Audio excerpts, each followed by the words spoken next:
Miembros di prensa, comunidad de Bonaire, feliz tarde e feliz año novo para a inteira comunidade de Bonaire. Hoje nós estamos numa conferência de prensa que nós finalizamos a visita do secretário de Estado Raymond Knops aqui na Bonaire e me quero seguir seguidamente para fazer sua introdução. Depois de ser prensa via de Zoom, lo há a oportunidade para fazer uma pergunta.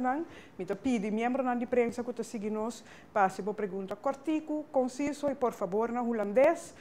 Se o papel tranquilo para assinar o secretário de Estado Knops por contestar a pergunta, nós vamos ronda e depois nós vamos se tem espaço para die duas rondas. Ik geef het woord aan staatssecretaris Knops. Bonanja Bontadi, goedemiddag. Altijd weer goed om hier te zijn op Bonaire. Dit keer een relatief kort bezoek. Wat ik heb afgelegd omdat ik me graag op de hoogte wil stellen natuurlijk van de actuele situatie rondom corona. Maar ook met het bestuurscollege, met de nieuwe gedeputeerden, heb kunnen kennismaken om met hen te spreken over de voortgang van het bestuursakkoord, de financiële situatie van Bonaire en hoe het staat met alle acties uit dat bestuursakkoord. Ik ben vanmiddag ook op bezoek geweest bij de LVV, heb met hen gesproken over de ontwikkelingen en de kansen die er zijn op het gebied van landbouw en visserij, maar ook van veeteelt. Om daarmee de kosten voor levensonderhoud omlaag te krijgen, om gezonde voeding betaalbaar te krijgen voor de mensen van Bonaire en om minder afhankelijk te zijn van andere landen en van import. Ik heb bijna traditioneel ook gesproken met de deelnemers aan het talentprogramma, het topprogramma, waar trainees en jonge mensen die werkzaam zijn bij overheid, semi-overheid en bedrijven bij elkaar komen om na te denken van wat kunnen we van elkaar leren, hoe kunnen wij als jonge generatie toekomst geven aan Bonaire, aan de plannen voor de komende jaren. En ik heb ook nog gesproken met de verschillende vertegenwoordigers van de fracties in de Eilandsraad. Met hen algemene politieke situatie natuurlijk doorgenomen, ook het perspectief voor komend jaar, waarvan ik oprecht hoop, zeker na de vaccinatie die binnenkort gaat plaatsvinden, dat dat een beter jaar zal zijn voor de inwoners en bedrijven op Bonaire dan afgelopen jaar. Ik dank u wel, staatssecretaris Knops. Aan wie de eerste vraag? Kun je me even met een... Ludo, heb je een vraag voor de staatssecretaris? Ik zie Ludo niet meer in beeld. Sylvia de Leon, heb jij een vraag? Ja, horen jullie mij? Wij horen jou, ja. Stel je vraag. Ja, we hebben een vraag over het bestuursakkoord. Zoals u wellicht weet is er veel geworden kritiek op het eiland dat de programmamanager, de heer Roy, onzichtbaar is. Tijdens uw vorige bezoek zei u dat u tevreden was als er tenminste resultaten geboekt werden. Ook al was de heer Roy onzichtbaar. Kunt u aangeven of u nu, een aantal maanden verder, tevreden bent met geboekte voortgang op terreinen die in het bestuursakkoord staan aangegeven? En kunt u specifiek aangeven waar u wel tevreden over bent en waar niet? Ja, het bestuursakkoord is een heel veelomvattend akkoord waar allerlei elementen in zitten. Die gaan van goed bestuur, goede overheidsfinanciën naar de investeringskant, maar ook bijvoorbeeld naar de infrastructuur. Dus het is eigenlijk alle terreinen die van belang zijn voor inwoners en bedrijven van Bonaire bestrijkt dat. Ik heb eerder al aangegeven dat ik wat ongeduldig ben en vind dat op een aantal van die terreinen te weinig voortgang is geboekt. Daarentegen zie je ook op andere terreinen, bijvoorbeeld op het gebied van infra, dat er echt wel voortgang geboekt wordt. Dat er ook zichtbare resultaten zijn. Ja, er moet ook nog heel veel gebeuren, dat weten we allemaal. Maar op dat punt ben ik positief. Ik vond ook vandaag een bezoek aan de LVV, waar je ziet dat er echt initiatieven en stappen worden gezet onder leiding van Maurice Adriaans en zijn team. Met veel betrokkenheid ook van Haagse departementen. Daar zie ik echt kansen. Waar ik kritisch over ben nog steeds is de financiële situatie, althans het financieel beheer. We hebben natuurlijk de afgelopen weken en maanden gezien hoe de discussie is gegaan rondom het vaststellen van de begroting. Ja, dat moet echt beter. Er zijn natuurlijk een aantal nieuwe functionarissen die binnenkort gaan beginnen, die al benoemd zijn. Hoofdfinanciën, transitiemanager, verandermanager en de eilandsecretaris. Dat zijn cruciale functies die ervoor moeten zorgen dat hetgeen in dat bestuursakkoord is opgeschreven en waar ook politiek breed commitment is afgegeven, dat dat ook wordt uitgevoerd. En ja, daar komt het nu echt op aan. Dat bestuursakkoord is niet een akkoord voor 2 jaar om te zeggen, nou als we dat gedaan hebben zijn we klaar. Er moet nog heel veel gebeuren. Er is heel veel achterstand in de afgelopen jaren opgelopen. En waar het mij om gaat, en daar reken ik ook zeg maar, iedereen op af, is er voortgang en halen we de doelstellingen zoals we die hebben neergezet. Okay. Ik zie dat Samir Ayoubi van Radio Chill FM een vraag heeft. Samir, stel je vraag.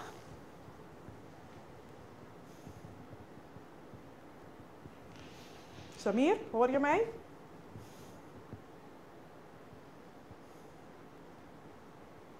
Nou, ik zie dat Samir niet reageert. Ludo, heb jij een vraag?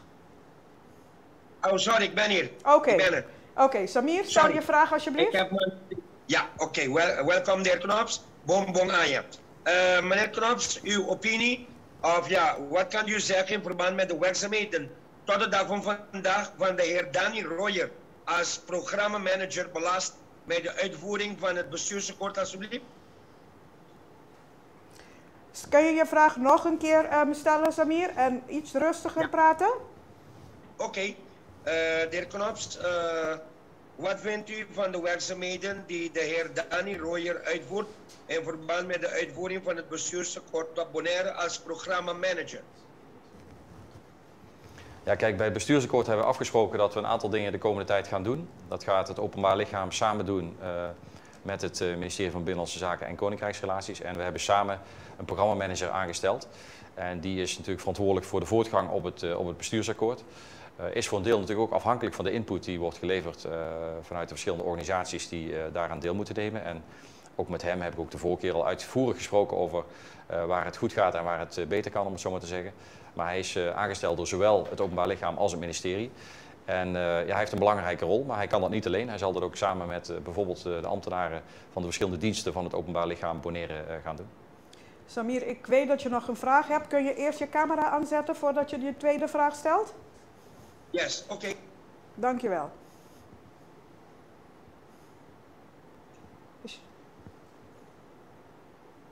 Ja? Zet je camera aan en dan stel je die tweede vraag die je had.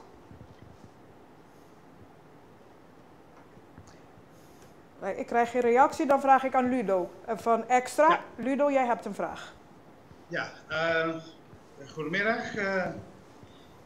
Mijn vraag is heeft meer te maken met de perikelen rondom de begroting van 2021.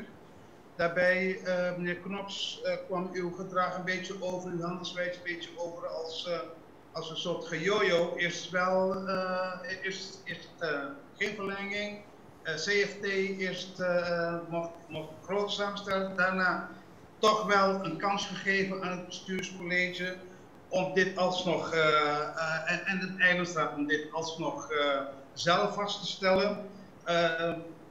Beetje een soort jojo-achtig gedoe, op zo'n Amerikaans een beetje, u was een beetje aan het flipfloppen. Kunt u een beetje uw gedrag, uw handelswijze daarover uitleggen, waarom dat zo gegaan is? En misschien gelijk daaraan gekoppeld, dat werd natuurlijk politiek gezien, althans werd dat getracht om uit te leggen, als een soort van de curatelen stellen van het eilandgebied. Was er enige sprake van curatelen stellen of dreigde dat voor Bonaire? Kunt u daar iets meer over zeggen? Om met de tweede vraag te beginnen, kijk, op het moment dat er geen begroting wordt vastgesteld door de Eilandsraad, dan zou ik genoodzaakt zijn om die zelf vast te stellen. En dat is natuurlijk iets wat je liever niet doet, omdat uiteindelijk aan het bestuurscollege en daarna de Eilandsraad is om zelf de begroting vast te stellen. Zo hoort dat. Zo hebben we dat ook geregeld, ook in de wetten die we daarvoor hebben vastgesteld. Dus, en dan is altijd de vraag van wat is redelijk en wat is niet redelijk. Als ik de termijnen heel strikt gehanteerd had, dan had ik gewoon de begroting moeten vaststellen. Omdat de termijnen overschreden waren en ook het verzoek om uitstel mij later bereikte dan de datum waarop de begroting had moeten worden vastgesteld. Tegelijkertijd realiseer ik mij dat er overal fouten gemaakt kunnen worden en dat die ook hersteld moeten kunnen worden. En dat heeft de Eilandsraad ook uiteindelijk gedaan. Die hebben de begroting vastgesteld, waardoor ik niet genoodzaakt was om zelf de begroting vast te stellen. En dat volgt direct uit de bevoegdheden die gelden in de wet. Oké. Maar dreigde er een curatelenstelling, want de curatelenstelling zoals wordt beweerd? Nee, want op het moment dat ik de begroting heb vastgesteld, dan is die daarmee vastgesteld. En dan kan de Eilandsraad in de volgende vergadering een begrotingswijziging indienen. Dan kunnen ze gewoon verder.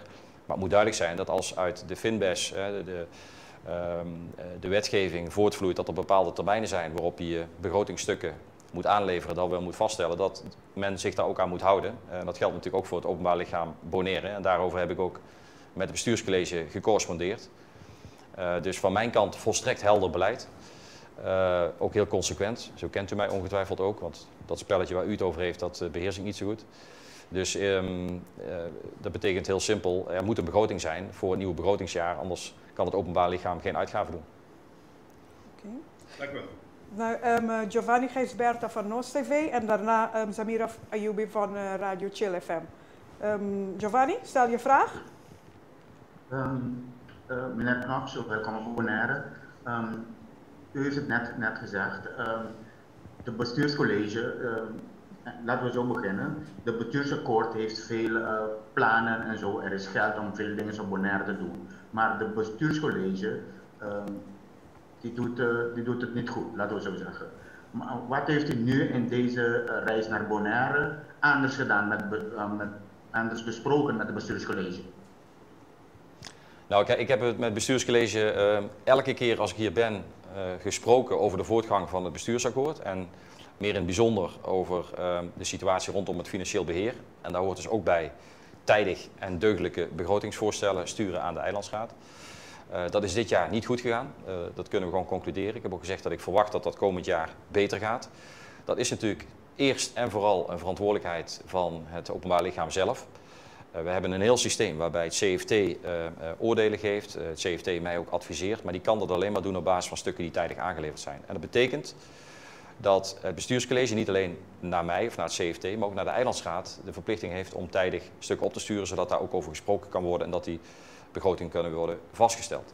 Nou, dat is niet goed gegaan. Dat moet ook beter. De kern van, een van de kernelementen van het bestuursakkoord is toch dat financiële beheer. Als je dat onder controle hebt, kun je ook beleid maken en kun je allerlei dingen gaan uitvoeren. Geld is overigens op dit moment niet het grootste probleem. Er is geld, er zijn budgetten geraamd, er is veel extra incidenteel geld ook vanuit Den Haag gekomen. Bijvoorbeeld voor het versterken van de organisatie, maar ook bijvoorbeeld op het gebied van versterken van de integriteit, cursussen, ondersteuning van raadsleden, van bestuurders. Dus er is heel veel extra support, maar het moet wel op de goede manier worden ingezet. En ik hoop dat met de aanstelling van die functionarissen die ik zojuist noemde, dus een nieuw hoofd financiële zaken, maar ook een verandermanager en een eilandssecretaris, dat ook zeg maar, aan de top van de organisatie de processen opnieuw worden ingericht, zodanig dat dit soort dingen niet meer kan gebeuren. Okay. Samira Ayoubi, stel je vraag. De heer Knops, ik werk vandaag op de hoogte zelf van een situatie die gaande is in verband met een project van die Fundación Casa Bonaireano moet betalen. Dat vorig jaar in december de eigenaar van die bedrijf, dus die aannemer, die heeft stopgezet aan de bouwwerkzaamheden. Waarom? Fundación Casa Bonaireano heeft hun niet betaald. Weet u iets van dit, de heer Knops? Nee, deze concrete casus die ken ik niet. Oké. Kijk ik even naar John van het Hof van het Antilliaans Dagblad. Heb jij een vraag, John? Ja, de meeste vragen zijn natuurlijk al geweest. Misschien daarom een beetje een flauwe. Maar is de staatssecretaris zich ervan bewust dat hij nu bekend staat in Nederland als de CDA-patser? Die met de regeringsvliegtuig op snoepreisje gaat, tenminste. Dat zegt Geert Wilders in zijn tweet. En dan is het waar, hè? Zeker. Nou, dat weet ik niet. Nou, ik denk dat het niet waar is, dat weet u natuurlijk ook. Dus, Oké. Ja. Maar het is wel gevoelig iets in deze tijd, denk ik. Nou, ik vind het niet gevoelig. Ik bedoel, tenzij u zegt dat de verantwoordelijke bewindspersoon niet meer naar Bonaire zou moeten komen. Dat heb ik de afgelopen 3 jaar heb ik dat veelvuldig gedaan. Dat blijf ik ook doen. Ik ga zo dadelijk naar Aruba en dan naar Sint Maarten. Dus welk etiket, wie daar dan ook opplakt, dat vind ik niet zo heel interessant. Ik weet waarom ik hier kom. Prima. En dat is voor de mensen hier en de contacten die ik hier heb met de bestuurders. En dat blijf ik gewoon doen. Dat is mijn werk en mijn verantwoordelijkheid. Sylvia de Leon van Bonaire.nu. Jij hebt een vraag? Sylvia, je microfoon staat uit. Ja, daar ben ik. Ja. Maar ik ben mijn vraag kwijt. Hier. We hebben als persnota genomen van de financiële steun aan WinAir. Hierbij wordt gesproken over de connectiviteit tussen de bovenwindse eilanden, maar nauwelijks over die tussen Curaçao en Bonaire, die vooral wordt onderhouden door Divi en ETR. Kunt u zich voorstellen dat genoemde maatschappijen ook een KLM en WinAir. Voor de connectiviteit met Curaçao en Aruba is Bonaire bijna compleet afhankelijk van Divi en EZ. Mogen deze ook bij u aankloppen voor financiële steun als dat nodig is? De situatie van WinAir is zodanig dat zij met name bovenwinds ook opereren. Ook de afgelopen maanden te maken hebben gehad met eilanden die feitelijk afgesloten waren en daardoor ook het aantal vluchten drastisch hebben zien teruglopen. Dat heeft gevolgen gehad voor de liquiditeitspositie, voor de cashflow in het bedrijf en daarmee ook voor zeg maar het eigen vermogen en de mogelijkheid om salarissen nog uit te kunnen betalen. Connectiviteit is heel belangrijk, dat hebben we al eerder veelvuldig besproken, zeker bij eilanden die totaal afhankelijk zijn van deze maatschappij.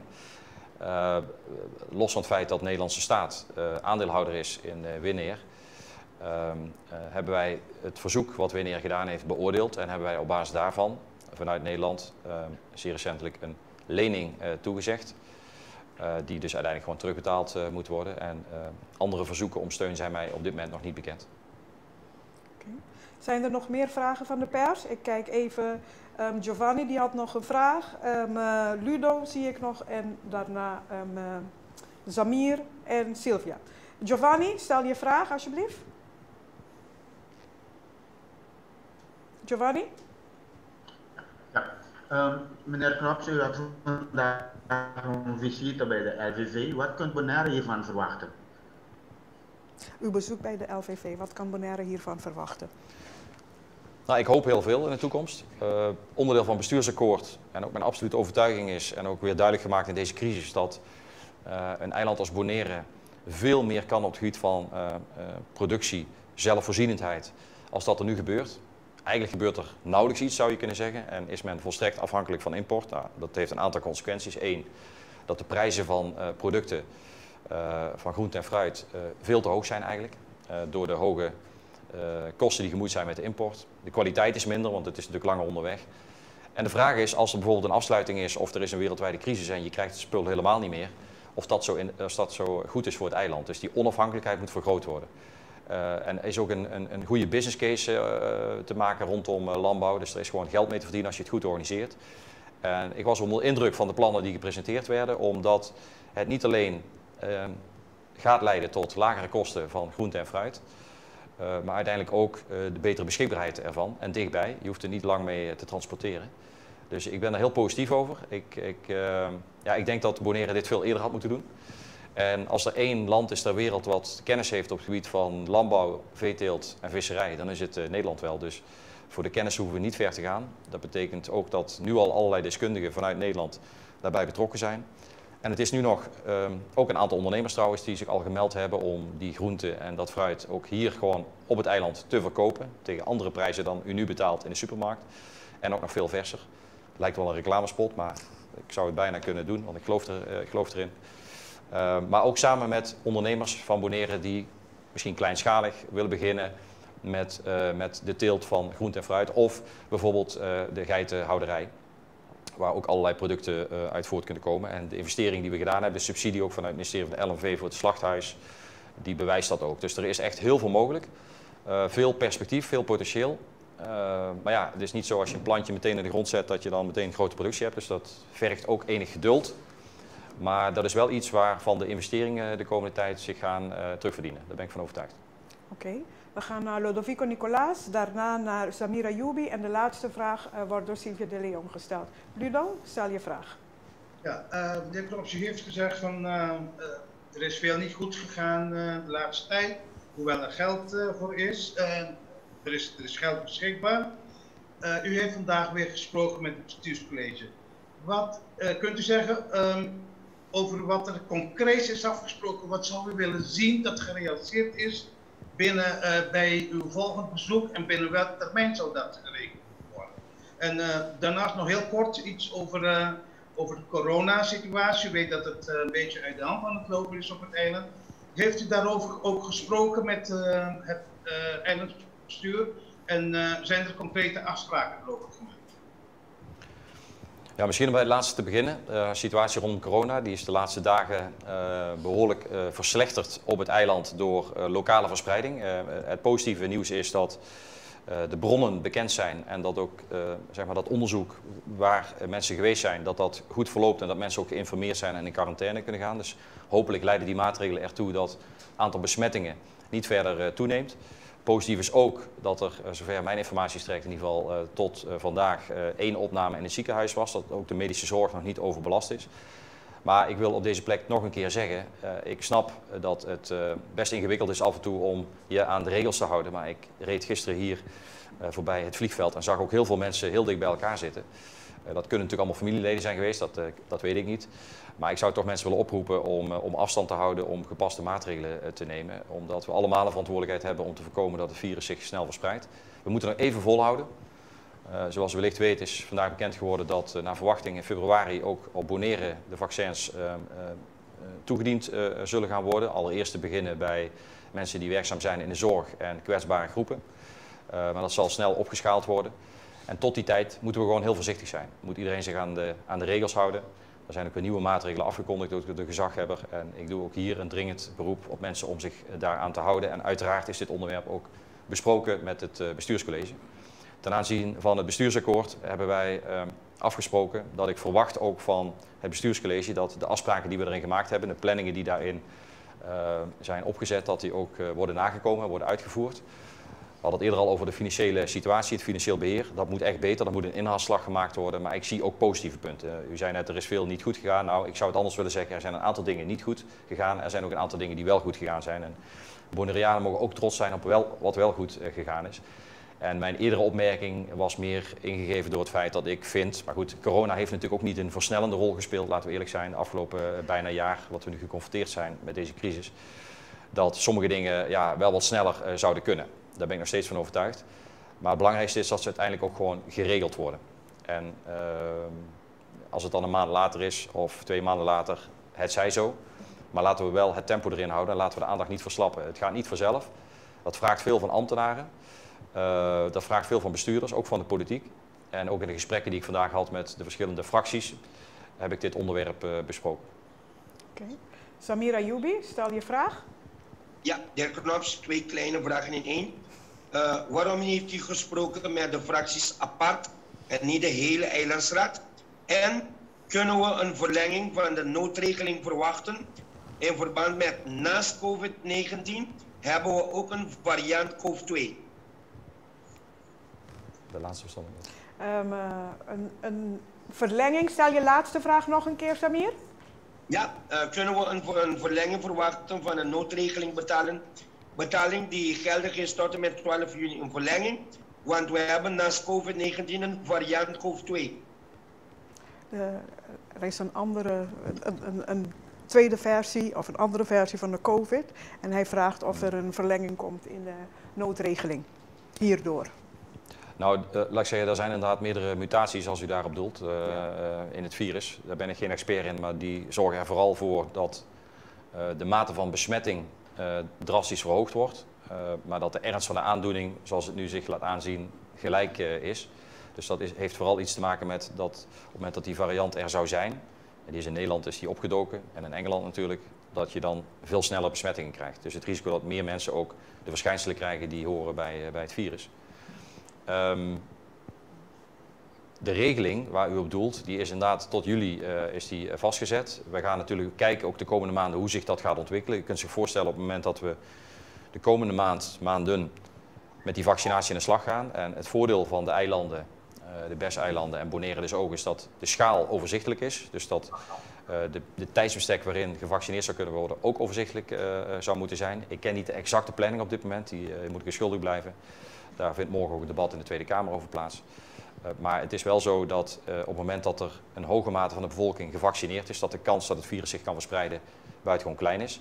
En dat ook zeg maar, de economische activiteiten weer op gang kunnen komen. Dat de noodmaatregelen zoals die nu in ieder geval ter beschikking zijn gesteld, dat die niet meer noodzakelijk zouden zijn. Maar dat gaan we dan bekijken, daar kan ik nu nog geen uitspraak over doen. Voorlopig is die regeling in ieder geval verlengd. Ten aanzien van uw vraag over de gesprekken die ik had met de verschillende fracties. Ik heb de afgelopen nou, met dit bezoek erbij de afgelopen 3 bezoeken ervoor gekozen om die gesprekken met de fracties per fractie te doen en niet als eilandsraad, omdat de eilandsraad op zich ook niet vergadert met mij in mijn functie. Maar dat zijn kleinere gesprekken, dan heb ik de mogelijkheid om ook wat informeler met de verschillende raadsleden van gedachten te wisselen. En dat is ook deze keer weer gelukt, ze waren er allemaal. Ik heb hen ook bedankt voor de mogelijkheid om die gesprekken te voeren. Het geeft mij inzicht in wat er speelt binnen de eilandsraad en ook om de eilandsraad heen en wat de verschillende raadsleden bezighoudt. En het geeft mij ook de mogelijkheid om met hen te delen hoe ik kijk tegen de situatie zoals die zich nu voordoet. En u kunt zich voorstellen dat wij bijvoorbeeld hebben gesproken over de begrotingsbehandeling afgelopen maand in de eilandsraad en hoe dat gegaan is en hoe we dat in het vervolg beter kunnen doen. Okay. Sylvia de Leon, de laatste vraag is aan jou. Ja, ik ben benieuwd hoe het gesprek was met Young Professionals op Bonaire. Ik vond het een leuk initiatief dat u daarmee ging praten. Ja, ik heb, ik weet niet precies hoe vaak ik met hun gesproken heb, met de verschillende lichtingen, want het zijn natuurlijk ook verschillende klassen, zo gezegd. Ik denk nu totaal 4 keer in de afgelopen jaren. En dat zijn altijd hele leuke gesprekken, omdat dat zijn mensen die onbevangen in het leven staan aan het begin van een professionele loopbaan. Die uiteindelijk terechtkomen in verantwoordelijke functies bij de overheid, semi-overheid of bedrijven. En die ook allemaal nadenken van ja, hoe ziet Bonaire er over 20, 25 jaar uit en welke rol kunnen wij daarin spelen. Wat ik ook heel mooi vind en heel belangrijk, wat we altijd benadrukt hebben, is dat het goed is dat mensen die bijvoorbeeld elders gestudeerd hebben buiten Bonaire, dat die weer terugkomen naar het eiland of uit de regio hier naartoe komen. Omdat bij goed bestuur horen ook goede ambtenaren die gevoel hebben bij de tradities, bij de identiteit, bij de cultuur van Bonaire. En ik had vandaag geluk, want ik had een klas van alleen maar dames. Dus de emancipatie is volstrekt geslaagd, zou ik bijna willen zeggen. Allemaal enthousiast, stuk voor stuk. En zij waren een afspiegeling gezien de maximale groepsgrootte van de totale groep. Maar ze hebben mij verteld met welke projecten zij bezig zijn en ja, wat ook de toegevoegde waarde van het programma voor hunzelf is. Dus we hebben afgesproken dat we daarmee doorgaan. Dat is belangrijk. We moeten hierin blijven investeren en dat is gewoon ook gewoon belangrijk voor de toekomst van Bonaire. Okay. Dank je, Sylvia. Heeft u nog een laatste woord dat u... Ja, ik wil iedereen weer danken voor de gastvrijheid en voor de gesprekken die ik vandaag gehad heb. Ik weet niet, want die vraag werd net gesteld wanneer ik terugkom. Dat hangt een beetje van wat andere zaken af die de komende tijd spelen. Ik ga nu weer door naar Aruba, Sint Maarten en wij hebben de komende weken nog een aantal weken dat de Tweede Kamer debatten gaat voeren en allerlei wetten nog gaat behandelen, waarna ze met reces gaan en iedereen zich gaat voorbereiden op de verkiezingen voor de Tweede Kamer in maart. En dat is denk ik ook een moment waarop de inwoners van Bonaire ook hun stem kunnen uitbrengen. Ik denk niet die stem van mij gaat verloren, want zover ik kan overzien hebben alle grote partijen een paragraaf opgenomen over Caribisch Nederland. Voor de plannen die ze daarmee hebben. Dus ook buitengewoon relevant voor de toekomst van onder andere Bonaire, hoe dadelijk de uitslag zal zijn. Dus ik roep er vooral op om ga stemmen. Ik ga geen stemadvies geven, maar ik roep er vooral op om te gaan stemmen. Maak gebruik van het democratisch recht. En dan hoop ik u snel weer in goede gezondheid en hopelijk zonder allerlei maatregelen die we nu nog hebben weer te zien. Okay. Tot ziens. Dankjewel, staatssecretaris. Ik wil de pers bedanken. Dank je também à comunidade de Bonaire e tem uma próxima oportunidade.